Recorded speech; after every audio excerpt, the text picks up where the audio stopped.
adorando en espíritu y en verdad. Uno de los errores más comunes en los cristianos, sobre todo aquellos que están empezando, y de hecho a mí me sucedió también, es creer que la alabanza y la adoración tienen que ver con música. Y esto es un error.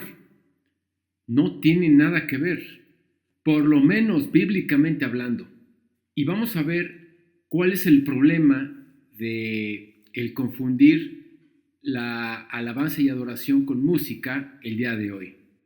Y por otro lado, ver el sentido correcto de lo que significa, o en otras palabras, lo que es adorar en espíritu y en verdad. En primer lugar, vimos que no existe ninguna orden de parte de Dios que tenga que haber música en el templo, en el caso del Antiguo Testamento, o de que tenga que haber música en la iglesia en el Nuevo Testamento. No hay absolutamente ninguna cita o orden de parte de Dios acerca de esto, ¿no? De que tenga que haber música, ¿no? El segundo punto, fue David quien tuvo la iniciativa, hay que recordar, de poner cantores en el templo. Esto lo vemos ahí en Primera de Crónicas, capítulo 6. Luego, punto número 3, la Biblia no dice nada si Dios aprueba o desaprueba el hecho de que haya música en el caso de David. David fue el que tuvo la iniciativa. El punto número 4 es, a pesar de que no existe ningún mandato de parte de Dios, Dios no está en contra de que sus hijos le cantemos, o que está en contra de la música, o que no deba haber música o cantos en la iglesia. No estoy hablando de eso. O sea, a pesar de que Él no aprueba o no hay un mandato de que tenga que haber música en el templo o en la iglesia, no quiere decir que la música sea pecado, vamos, ¿no? O que no le podamos cantar o que esté prohibida. O sea, no tiene nada que ver, ¿no? El problema realmente en cuanto a la música en la iglesia son varios puntos. El problema número 1 es que el mal uso que hacen para cautivar emocionalmente a la gente, para así sensibilizarlas y que sean susceptibles a las doctrinas erradas, ¿no? Y que son predicadas eisegéticamente, ¿no? Y ahorita lo vamos a ver más adelante también. El siguiente punto, el problema de la música en la iglesia es hacerles creer que a través de ella es que baja la presencia de Dios. Ese es otro error. Otra, que el simple hecho de cantar alabanzas ya es una señal de que alguien es convertido. Eso también se enseña mucho, ¿no? Otro problema, que son varios, es que los músicos o los cantantes comienzan a envanecerse y a creerse más espirituales que los demás. Eso es muy común. De hecho, podemos ver cómo muchos cantantes hoy en día, y yo reconozco hay muchos que me gustan, vemos cómo de repente ya el ego, la industria se los come y empiezan a tomar unas actitudes ya como de mesías, ¿no? Casi de que ellos interceden por ti, ellos oran por ti. Vemos cómo pierden la cabeza totalmente, ¿no? Al punto ya inclusive de que empiezan a hacer locuras, ¿no? Y varios cantantes que antes admiraba, ahora los veo ahí en el movimiento ecuménico, ¿no? Haciendo alianzas con la Iglesia Católica, ¿no? Para hacer eventos, ¿no? Y todo esto, ¿no? Y esto lo veo, o sea, lo he visto, no me lo han contado, yo lo he visto, ¿no? Es una tendencia, ¿no? Y ese es el problema, otro de los problemas más bien de la música en la iglesia, ¿no? De que le afecta a los cantantes o a los músicos, ¿no? Se les trepa, ¿no? Otro punto que ya mencioné hace rato y que hay que recordar siempre es que la alabanza y la adoración no tienen nada que ver con la música, absolutamente nada que ver. Porque ya ven que mencionaba que yo así lo aprendí, así me lo decían, ¿no? Que la alabanza pues era para traer la presencia de Dios, ¿no? O para poner el ambiente. Y la adoración pues era para entrar más todavía en su presencia. No tiene nada que ver con la música, ¿no? ¿Qué significa adorar? Adorar significa escuchar. Y es escuchar para obedecer. Entonces vemos que en el Antiguo Testamento esto se interpreta con una palabra hebrea que es Shema. La palabra Shema aparece muchas veces en el Antiguo Testamento, sobre todo en el libro de los Salmos. Y esta palabra también se puede interpretar como concentrarte. o estar atento, o responder a lo que escuchas. Aquí es lo que se aplica a lo que es el obedecer, o sea, tú escuchas para obedecer. Y un ejemplo lo podemos ver cuando Dios le habló al pueblo de Israel, Deuteronomio 6:4, cuando dice, oye Israel, Jehová uno es, ¿no? O sea, ahí aplica Shema Israel, o sea, escucha Israel. Pero hay otro pasaje que es en Éxodo 19:5, que dice, ahora pues, si dieres oído a mi voz, ahí aplica la palabra Shema. O sea, ahora pues, si Shema, y dice, y guardaréis mi pacto, ahí guardaréis también es Shema, aquí hay un doble Shema. Ahora pues, si Shema, Shema, o sea, si das oído a mi voz y guardaréis mi pacto, o sea, era obedecer, era primero escuchar y después obedecer. Vosotros seréis mi especial tesoro sobre todos los pueblos, porque mía es toda la tierra. Ahí vemos toda una consecuencia de escuchar y obedecer. Y bueno, en el Antiguo Testamento, pedirle a Dios que Shema es pedirle que actúe o haga algo. O sea, esta palabra no solo aplica de parte de Dios hacia los hombres, sino que también del hombre a Dios, aunque es diferente, ¿no? Porque cuando Dios nos habla, es para obedecerle. Y cuando nosotros le hablamos, no es para que Él obedezca, o sea, no, Él no está obligado a cumplir nuestros caprichos, ¿no? Sino que en una actitud de humildad, como lo podemos ver en los siguientes pasajes, cuando el hombre clama a Dios, lo vemos constantemente en el libro de los Salmos, que muchos de los salmos inician con este clamor. Es un clamor de ayuda para que Dios escuche, como lo vemos en el Salmo 27:7. Es un ejemplo, ¿no? Que dice, oye, oh Jehová, mi voz con que a ti clamo, ten misericordia de mí y respóndeme. Cuando dice, oye, oh Jehová, oye, es también la palabra Shema. Pero no es para que me cumpla mi capricho, ¿no? Sino que es más bien una actitud de humildad, de devoción, de respeto. O sea, Señor, escúchame, ¿no? Escucha, oh Jehová, mi voz con la que a ti clamo, ¿no? Muchos salmos así empiezan, con la palabra Shema. Pero bueno, ese es el caso de Dios. Pero en el caso de nosotros es diferente porque a nosotros implica obediencia. En resumen, si tú quisieras decirle a Dios, por ejemplo, escucharé y haré lo que tú digas, podría resumirlo con la palabra Shema, porque escuchar y hacer son dos caras de la misma moneda. Ahora, en el Nuevo Testamento tenemos un ejemplo del Shema, y esto lo podemos ver en Lucas 10:40 con el ejemplo de María y Marta. Si ustedes recuerdan y vamos al pasaje, Lucas 10:40, ahí estaban las hermanas de Lázaro, y vemos a María que estaba a los pies de Jesús escuchando las palabras de Jesús. Y estaba atenta, ¿no? Mientras que su hermana andaba ahí preparando acá la salsa y los bisteces y los chilaquiles y todo, ¿no? Haciendo la comida, ¿no? Ese es un claro ejemplo de adoración en el Nuevo Testamento, que María estaba adorando a Jesús ahí. ¿Y por qué lo estaba adorando? Porque estaba escuchando atentamente, ¿no? Y no vemos que María estuviera tocando una guitarra, sino que estaba escuchando. Ese es un ejemplo, un acto de adoración en el Nuevo Testamento. Ahora, no se limita solamente a escuchar y obedecer, sino también a hacer las cosas de manera correcta para Dios a nivel máximo. O sea que todo lo que hagamos para Dios es a nivel máximo, y eso es, más bien aplica en todo lo que hagamos, absolutamente, ¿no? Hay una porción en la palabra que dice, ¿no?, que todo lo que hagamos sea para darle la gloria a Dios. O sea, ya sea en el trabajo, ya sea lo que sea, que todo lo hagamos con excelencia. Entonces, adorar no es nada más el postrarse, orar o cantar, ¿no? O sea, porque entonces muchas personas, por ejemplo, mudos o sordos o minusválidos, los mancos, no podrían hacerlo si eso fuera adorar, ¿no? El cantar y levantar las manos y postrarte, ¿no? O sea, no tiene nada que ver con la música, repito, ¿no? Es una actitud de corazón. Ahora, podemos ver este último punto. Acompáñenme al Evangelio de Juan. Evangelio de Juan, capítulo 4.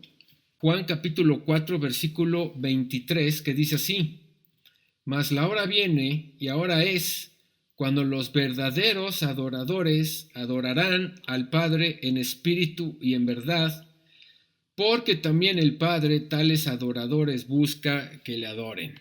Jesús no dijo que los verdaderos adoradores adorarán con música y con ritmo de merengue, reggaetón, rock, salsa, cha-cha-cha, ¿no? O sea, nada que ver, o sea, no dice adorar con maracas o con música, o sea, no tiene nada que ver la música, ¿se dan cuenta? Sino con el espíritu, o en espíritu y en verdad. Ahora vamos a tomar este pasaje dentro de su contexto para extraer más verdades acerca de lo que es la alabanza y la adoración, y de lo que es también un verdadero adorador. Bueno, antes vamos a ver el contexto. Juan capítulo 4. Cuando pues el Señor entendió que los fariseos habían oído decir, Jesús hace y bautiza más discípulos que Juan, aunque Jesús no bautizaba, sino sus discípulos, salió de Judea y se fue otra vez a Galilea. Y dice el versículo 4, le era necesario pasar por Samaria. Bueno, uno podría decir a simple vista cuando leemos esto, que era necesario que pasara por Samaria, estaba en el paso para ir a Galilea. Esa es una interpretación pues natural, ¿no? Y correcta, ¿no? Porque efectivamente para llegar a Galilea tenían que pasar por Samaria, ¿no? Sin embargo, hay una enseñanza espiritual en esto también, o sea, hay una doble interpretación, ¿no? Cuando dice que era necesario pasar por Samaria. ¿Qué quiere decir? Que en esta ciudad se encontraba mucha gente la cual era el tiempo para que escucharan a Cristo. Y esa es la razón. O sea, era necesario pasar a Samaria no nada más porque queda paso, sino porque había gente ahí que había llegado el tiempo en el cual ellos tenían que escuchar de Cristo. Y por eso no es casualidad de que Jesús haya encontrado a esta mujer en el pozo. Y ahí inicia la conversación, ahí en el capítulo 4, ¿no? No era casualidad, ese encuentro ya lo tenía planeado Dios desde antes de la fundación del mundo. Y había llegado ese cumplimiento para que se cumpliera ese encuentro. Entonces, ahora sí, vamos al versículo 21, vamos a darle lectura del 21 al 24. Y dice, Jesús le dijo, mujer, créeme, que la hora viene cuando ni en este monte ni en Jerusalén adoraréis al Padre. Vosotros adoráis lo que no sabéis, nosotros adoramos lo que sabemos, porque la salvación viene de los judíos. Mas la hora viene, y ahora es, cuando los verdaderos adoradores adorarán al Padre en espíritu y en verdad, porque también el Padre tales adoradores buscan que le adoren. Lo primero que observamos en el versículo 21 es que iba a llegar el momento en que la adoración ya no iba a ser necesaria realizarla en un lugar físico. Porque bueno, si nos vamos un poco antes, cuando empieza la plática entre Jesús y la mujer samaritana, empiezan hablando del agua y de la sed y de que él era judío y de que tú siendo judío me pides agua, etcétera, etcétera. Y luego cuando ella se percata de que él es judío, le dice, no, pero es que ustedes dicen que hay que adorar acá en Jerusalén y nosotros acá, ¿no? O sea, en el contexto está hablando precisamente de esos lugares físicos, ¿no? Y aquí es cuando Jesús le dice y le da a entender de que ya no va a ser necesario un lugar físico. Y ese momento llegó cuando Jesús fue a la cruz. En ese momento que fue consumado todo, a través de su muerte y la resurrección, dio inicio el Nuevo Testamento, dio inicio el nuevo pacto y quedó atrás la adoración en el templo. Y también, por cuanto quedó atrás la adoración en el templo, quedó atrás también el sacerdocio levítico. Y quedó atrás también todas las leyes ceremoniales. O sea, todo eso ya quedó abrogado, ya caducado, porque todo eso apuntaba nada más al Cristo, que iba a venir el Cristo. Pero cuando Cristo ya consuma todo, eso ya quedó caducado. Toda la ley ceremonial, todo. Es más, todo el Antiguo Testamento ya caducó, ya no está vigente. Porque vemos que los mesiánicos, las sectas mesiánicas, andan mezclando el Antiguo Testamento con el Nuevo Testamento, y eso es un error. Eso es un error, porque si tú en una nación, tú tienes una constitución y es renovada y entra una nueva constitución, entonces la antigua constitución queda obsoleta, ya no la vas a usar, te vas a regir por la nueva constitución. Pues lo mismo sucede con el nuevo pacto. El nuevo pacto sustituye el antiguo pacto, inclusive también adventistas que andan aferrados a leyes del Antiguo Testamento están en un grave error. en un grave error, porque si quieren cumplir toda la ley del Antiguo Testamento, tienen que cumplirla toda, porque si violan tan solo una ley, dice Santiago 2:10, son delincuentes porque violaron todas las leyes. O sea, violar una sola ley del Antiguo Pacto equivale a violar toda la ley. Entonces, cuando acaba con el templo, acaba con las leyes ceremoniales, acaba con todo eso, acaba con el lugar físico para adorar. Ya no es necesario un lugar físico, él cambió por completo la forma de adorar. Por eso cuando dicen espíritu y en verdad, espíritu es en forma y verdad es el contenido. Ahorita lo vamos a ver. Ahorita estamos viendo cómo es que la forma de adorar ya cambió. Ahora ya no es en un templo, ¿no? Luego vamos al versículo 22 y dice: vosotros adoráis lo que no sabéis. Nosotros adoramos lo que sabemos porque la salvación viene de los judíos. Aquí nos dice, adoran lo que no saben. La Nueva Traducción Viviente, el mismo versículo dice: ustedes los samaritanos saben muy poco acerca de aquel a quien adoran. Lo que nos da una radiografía, esto en la Nueva Traducción Viviente, como lo acabamos de leer, nos da una radiografía de las millones de personas que están adorando a alguien que no conocen. Hay millones dispersos en el mundo. Así como se lo dijo Jesús a las samaritanas, hay millones, ¿no? Principalmente, por ejemplo, los católicos romanos. Están adorando a un Cristo todavía crucificado, sin poder, ahí, sufriente y derrotado. En otras palabras, a un Cristo muerto. Y bueno, por eso es que le adoran a ídolos, ¿no? Santos y vírgenes y todo esto. Y a Cristo, así de repente como uno más, ¿no? Pero él no es el chido, ¿no? O sea, aquí la Virgen, ¿no? Es la que rifa y los santos y todo esto, ¿no? Pero fíjense, están adorando a un Cristo muerto. Aún la poca adoración que le den a Cristo es a un Cristo muerto. Están errados completamente, ¿no? Y así, bueno, hay otros grupos, ¿no? Luego en el versículo 23, que dice: mas la hora viene y ahora es cuando los verdaderos adoradores adorarán al Padre en espíritu y en verdad, porque también el Padre tales adoradores busca que le adoren. Subrayen ahí la palabra verdaderos adoradores. Esto es bien importante. Y cuando leemos nosotros aquí que habla Jesús de los verdaderos adoradores, nos está mostrando de una manera lógica o de una manera inferencial que existen falsos adoradores. Entonces, este estudio nos va a ayudar realmente a detectar en qué grupo de adoradores se encuentra uno, sobre todo, bueno, aquellas personas que van a escuchar este video. ¿En qué grupo te encuentras? ¿En los verdaderos adoradores o en los falsos adoradores? Porque hay muchas personas, repito, y como lo mencioné ahorita en el versículo anterior, que no solamente están no adorando a Dios correctamente, sino que le están ofendiendo. Lo están ofendiendo con su falsa adoración, sobre todo los católicos, repito. Y una de esas adoraciones equivocadas que se ha enseñado y practicado por años, precisamente, y conectando todo esto con la música, es que se ha enseñado que cantarle canciones románticas a Dios, con letras bíblicas, ¿sí? Eso es adorarle. Ese es el gravísimo error y ese es uno de los puntos neurálgicos de este estudio. O sea, el hecho de que uno le cante canciones a Dios, eso no es adorarle. Puede entrar como adoración siempre y cuando seas convertido. Porque también, repito, no es que esté prohibido cantarle a Dios, ¿no? Pero si no hay conversión, olvídalo. Y este, mis amados, es el primer filtro para ver si alguien es un verdadero adorador. El primer filtro es que si esta persona es convertida. Es lo primerito, lo primeritititito. ¿Por qué? Porque el primer acto de adoración a Dios de todo hombre comienza con la conversión. Entonces, para que una persona pueda adorar a Dios de manera correcta, debió convertirse previamente a través del Evangelio. Una conversión verdadera, ¿no?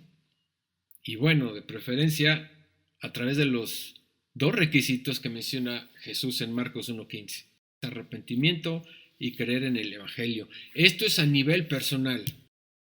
Ahora, a nivel iglesia, porque vemos que también la iglesia le adora. A nivel iglesia, para que la adoración de una iglesia pueda ser escuchada por Dios, bueno, primeramente debe tener un pastor convertido, obviamente, ¿no? O un liderazgo basado en la sana doctrina y lo que es el evangelio, cimentado en la palabra. Si un líder tiene estas cualidades, bueno, ya es un buen paso, ¿no? Pero si un líder de muchísimas iglesias, como lo vemos hoy en día, que hay payasos ahí, que son showman, mercaderes, estafadores, en el cual su único interés es trasquilar a la gente, o sea, a los asistentes y a quien se deje. Ahí no puede haber una adoración genuina. Podrá haber remanentes de verdaderos adoradores y que Dios a lo mejor va a sacar en su momento. Abundan este tipo de pastores, ¿no? Que solamente traen intereses X, ¿no? Entonces, la adoración en esas iglesias no llega ni al techo.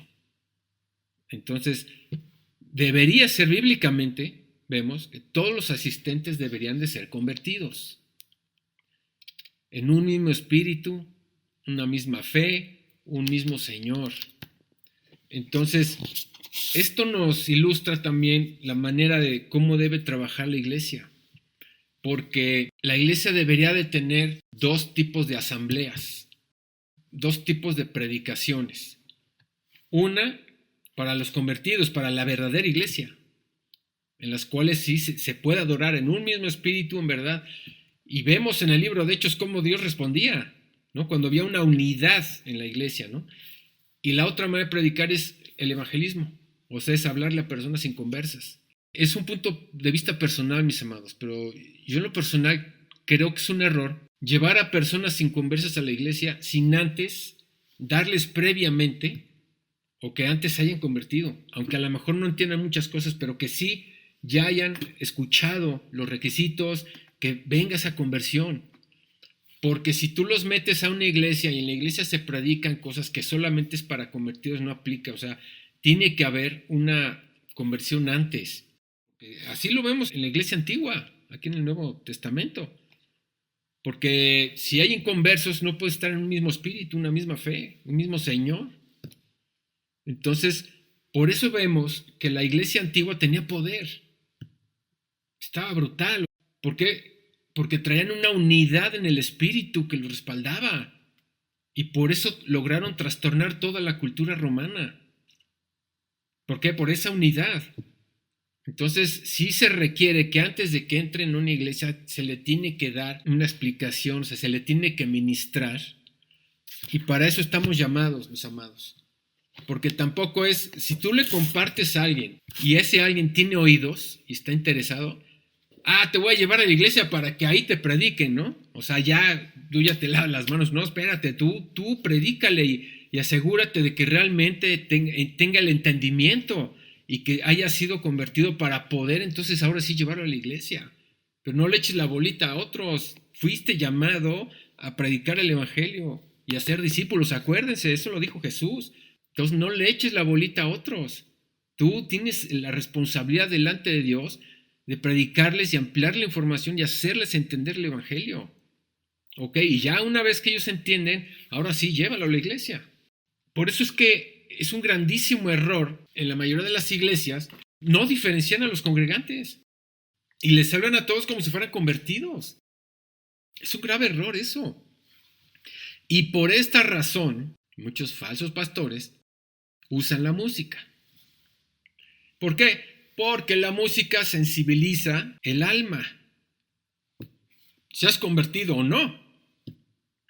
Entonces, tiene el poder para persuadir y despertar sentimientos mientras ésta se va ejecutando profesionalmente. Mientras más profesional sea la música, mejor, obviamente. Mientras el sonido esté así nítido y bien ecualizado, mucho mejor. O sea, que sea un sonido igual de profesional y con letras que hablen de que Dios les ama y que Dios tiene planes maravillosos para sus vidas. Y entonces así les hacen creer que son tocados por el Espíritu Santo. Y después les hablan temas que solo aplican a los convertidos o temas fuera de contexto o historia bíblica o menos el Evangelio. Y al final se les invita a hacer una oración de fe, de aceptar a Jesús en el corazón, y además ponen música lacrimógena de fondo, ahí para que se sensibilice más todavía, ¿no? Y sí, le hablan de arrepentimiento, pero pues como un simple trámite de rutina, ¿no? No lo profundiza, ¿no? Y así una vez hecha su oración se les da la bienvenida y se les dice que ahora ya son parte de la familia de Dios, bienvenidos, que todo está bien, ahora sí puedes venir a cantarle a Dios, ¿no? Y adorar a Dios. Y por supuesto, bueno, cierran la sesión pues con el diezmo, obviamente, ¿no? El pago del impuesto religioso, ¿no?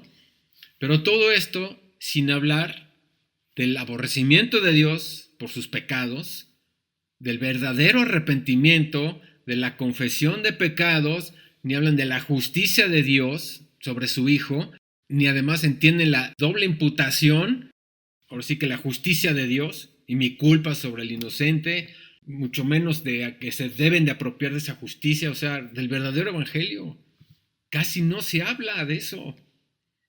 Y sin embargo usan la música como herramienta para sensibilizarlos y la gente se lo cree. Y en verdad, bueno, yo pasé por eso, yo creo que todos o la mayoría pasamos por eso, ¿no? Y la música, pues, a todo lo que da, ¿no? Para tocarte, ¿no?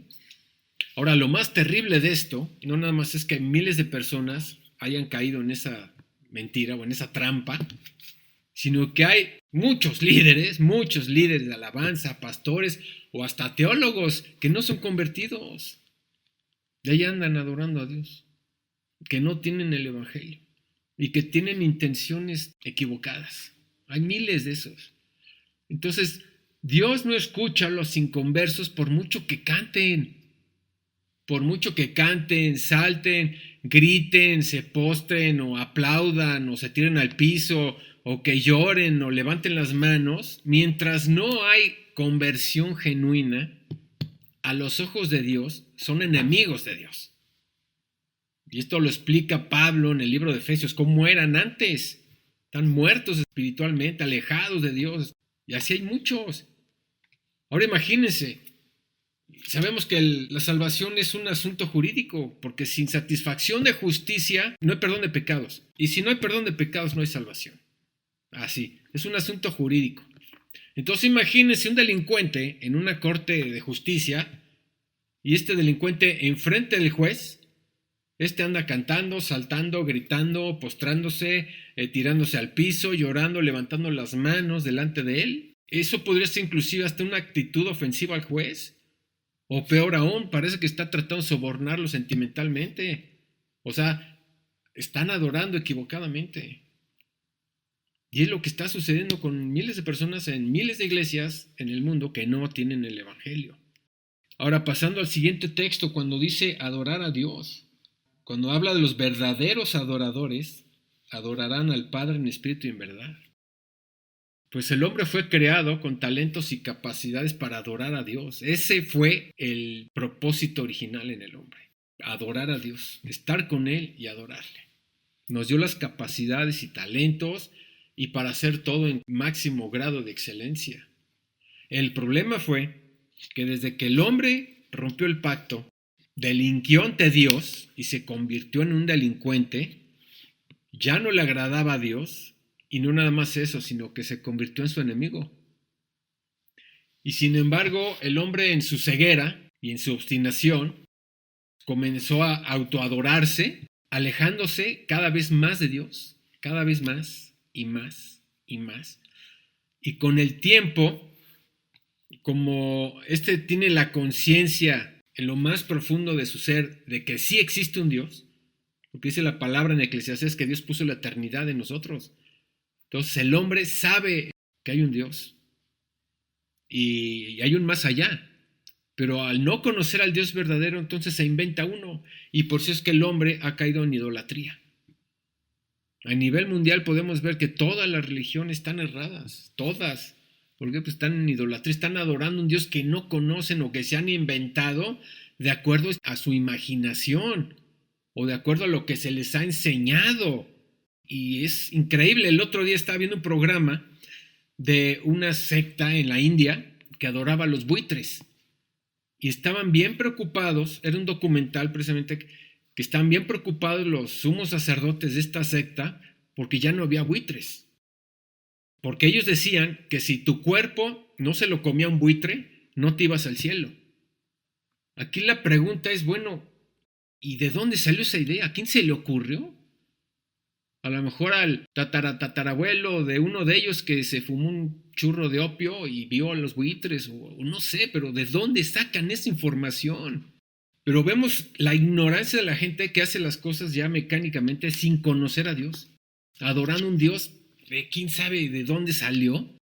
Y obviamente la evidencia histórica la podemos ver, ¿no? Siempre vemos que las tribus y de toda la historia enterraban a sus muertos ahí con ofrendas y con cosas porque algo les dice que hay un más allá.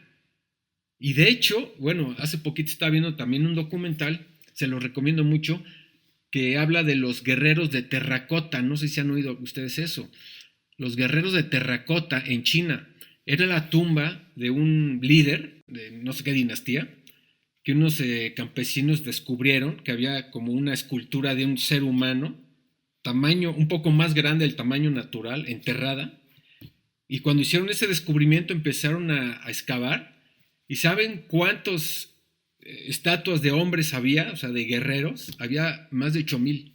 Y había caballos tamaño natural, con carrozas, o sea, y todos eran diferentes, fueron hechos a mano y todos eran diferentes, y era un ejército así de estatuas, con caballos y armamento y todo, enorme, para defender al emperador en su siguiente vida. Fíjense a qué nivel llegan, el nivel de idolatría, bueno, y de creencia, ¿no? O sea, porque estaban seguros de que había un más allá y pues vamos a prepararnos. Lo mismo, por ejemplo, con un faraón egipcio, creo que Ramsés II, una cosa así, que también les recomiendo que vean ese documental para que vean la capacidad del hombre para hacer cosas impresionantes, porque ellos hicieron en un lugar que se llama el Valle de los Muertos, hicieron la tumba de uno de los faraones y excavaron túneles así como de 3 metros, 3 por 3, así cortados perfectamente encuadrados, o sea, túneles que bajaban y eran, no sé, creo que 3 kilómetros de túnel pasando por diferentes cámaras, y no nada más te sorprendía la obra maestra que hicieron en los túneles, cortados perfectamente, sino que además la decoración, grabados, no, está impresionante el trabajo que hicieron para la tumba de un faraón. Pero vemos la dedicación y todo el afán del ser humano por la vida eterna, pero asegurada, ¿no? O sea, porque saben que hay un más allá. Y como ignoran la palabra, saben que hay un más allá, entonces, de acuerdo a su imaginación, pues hacen todas estas obras, ¿no? Pero bueno, así vemos que desde los siglos el hombre siempre anda adorando a Dios a su manera, ¿no? Pero que Dios, por otro lado, ha sido paciente soportando las adoraciones erradas, porque en todo el mundo se habla de adorar a Dios, pero adoran a dioses de acuerdo a su imaginación, no al Dios verdadero. Y esto lo vemos desde Caín, que estaba adorando a Dios a su manera. Ahí empezó la línea religiosa. Ahora, ¿qué es adorar en espíritu? Bueno, pues de una manera sencilla podríamos decir bíblicamente que significa adorar estando con el espíritu del hombre vivo, amalgamado y conectado con el espíritu de Dios. Otra vez, significa adorar estando con el espíritu del hombre vivo, cuando ya está unido con el espíritu de Dios. Entonces, hay que recordar que cuando Dios creó al hombre, sopló en su nariz aliento de vida. Ese soplo de vida se convirtió en nuestro espíritu, o sea, es la imagen de Dios dentro de nosotros. Es el canal con el cual el hombre se comunicaba con Dios. No era con el alma, acuérdense, alma y espíritu son cosas diferentes. Entonces, el espíritu era el canal, es como el módem para poder conectarnos a Dios. Y eso lo tenemos en el plan original, por el cual, cuando nos lo dio, era para adorarle, precisamente, como lo mencioné hace un ratito. Entonces, es a través del Espíritu que nos podemos comunicar con Él y, por supuesto, con el cual podemos adorarle, siempre y cuando esté vivo, o sea, regenerado, obviamente, ¿no? La adoración es a través de un espíritu vivo y no del alma. Esto es bien importante. Por eso Jesús habló, le dijo a Nicodemo en Juan 3, tienes que nacer de nuevo. ¿A qué se refiere? ¿Nacimiento de qué? Hasta Nicodemo dice, ¿a poco el hombre puede volver al vientre de su madre? O sea, no es físicamente, es espiritualmente. Un nacimiento espiritual ya regenerado, en el cual el Espíritu de Dios entra en nosotros y se amalgama con nuestro espíritu. Y volvemos a tener esa reconexión con Él, con la cual nos da la capacidad de poder adorarle. Entonces, todo inconverso, lo sabemos, como lo dice Efesios 2:1, tiene el espíritu muerto. Y por eso no hay conexión. Y por eso, les repito, si alguien no se ha convertido, no puede adorar a Dios, por mucho que cante y lea cosas de la Biblia. Mientras no haya conversión, esa oración está muerta. Es una adoración con un espíritu muerto. Eso más bien es un espíritu musical, ¿no? O mundano, o religioso, o sentimental, o errado, pero no es un espíritu de verdad. Es un espíritu no verdadero. ¿Sí me doy a entender? Eso es en espíritus, es la forma, con el módem conectado, ¿no? Correctamente. Y lo que es adorar en verdad, ya ves lo que es espíritu, es la forma. ¿Y qué es adorar en verdad? Jesús dijo ser la verdad. Entonces, si la palabra dice adorar en verdad, entonces el centro de nuestra adoración debe de estar en Jesús y en su obra. La verdadera doctrina, su palabra, y cuanto más el Evangelio, que es el centro de su palabra. Ahora fíjense, otra vez las sectas mesiánicas que andan cantando en hebreo, y ¿saben qué? Que muchos de estos cantos, muchas de estas letras, están hablando, pidiéndole a Dios que envíe al Mesías, suplicando su venida. Y en la ignorancia de muchos de estos hermanitos que están en estas sectas cantando en hebreo, no saben ni lo que están diciendo, ignoran lo que están cantando y lo cantan solo porque está en hebreo. Insisten tanto en estudiar las raíces hebreas. Para ellos es una prioridad estudiar hebreo. Jesús dijo, vayan y prediquen el Evangelio. No dijo, vayan y estudien hebreo. O sea, nada que ver. Pero ellos andan adorando, fíjense, adorando a Dios, y diciéndole, envía al Mesías, envía al Cristo. Eso, ahí no están adorando en verdad, ¿se dan cuenta?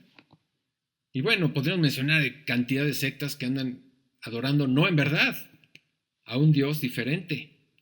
Y todas las religiones y sectas, como todas están fuera de la verdad, en conclusión, su adoración no está en la verdad. Porque la adoración en verdad es a Jesús, a Cristo, a su palabra y a su obra, el Evangelio. Eso es adorar en verdad. Ahora, la palabra nos dice que el Espíritu nos va a guiar a toda verdad. Por lo tanto, es en Él, en Jesús, solo en Él, que debemos adorarle. La Biblia es muy específica cuando nos dice que el que no honra al Hijo, no honra al Padre. El que honra al Hijo, honra al Padre. O sea, Jesús debe ser el centro de toda nuestra adoración. Toda la honra debe de ser para el Hijo, toda la gloria debe de ser para el Hijo, y nuestra relación debe ser con el Hijo como un esposo y esposa. De hecho, por ejemplo, vemos en Juan 5:23, ¿no? Que es lo que mencioné ahorita. El que no honra al Hijo, no honra al Padre. Filipenses 2:10. Para que en el nombre de Jesús se doble toda rodilla de los que están en los cielos y en la tierra y debajo de la tierra, y toda lengua confiese que Jesucristo es el Señor, para gloria de Dios Padre. Queremos darle la gloria a Dios, hay que darle la gloria al Hijo. Este es mi Hijo amado, en quien tengo complacencia, a Él oíd. Ahora, ¿cuál es el mayor acto? Y con eso terminamos. ¿Cuál es el mayor acto de adoración en espíritu y en verdad que un ser humano puede hacer a Dios? Pues ni más ni menos que la conversión a través del Evangelio. Y es el primer paso. O sea, antes de cualquier cosa, el ser humano necesita la conversión, reconciliarse con el Padre. Y bueno, a lo mejor muchos de los que van a oír este audio se preguntarán, bueno, ¿y cómo? ¿Cómo es que uno se convierte? Bueno, pues cumpliendo los dos requisitos que Jesús mandó en Marcos 1:15, es arrepentimiento y creer en el Evangelio. Y que ese arrepentimiento pues, es confesar todos tus pecados, todos los pecados que puedas acordarte desde niño, y confesar los pecados que estás practicando hoy y dejarlos, obviamente, estar dispuesto a dejarlos. Y cuando tú confiesas los pecados, se te va a despertar la conciencia de lo que eres. A lo mejor porque no te crees muy malo, porque no has matado. Pero si haces este ejercicio, acuérdate desde niño todos los pecados que has cometido y te vas a dar cuenta que no eres tan bueno. Y confiésalos a Dios. Enciérrate en intimidad con Él. Y obviamente los pecados que hoy practicas que tienes que dejar y que tú sabes que Dios aborrece, tienes que dejarlo. Y número 2 es apropiarte de la justicia de Cristo, porque Jesús recibió la justicia de Dios por tus injusticias, porque todos los seres humanos, desde que tenemos uso de razón, desde que dejamos la niñez y empezamos a tener uso de razón, lo primero que hacemos es violar la ley de Dios, es pecar. Entonces, para que Dios cumpla su justicia sin eliminarnos, y esto es la propiciación, Él descargó su ira y su justicia sobre el Hijo, para no descargarla sobre ti, estimado oyente, delincuente, si es que no te has convertido. No lo dejes para otro día, arrepiéntete, cree en el Evangelio, cree la justicia caída sobre Jesús y apropiate de ella. Como si te vistieras, así un traje de justicia, estiraras tu mano hacia la cruz y tomaras esa justicia y te la apropiaras por fe. Y entonces naces de nuevo.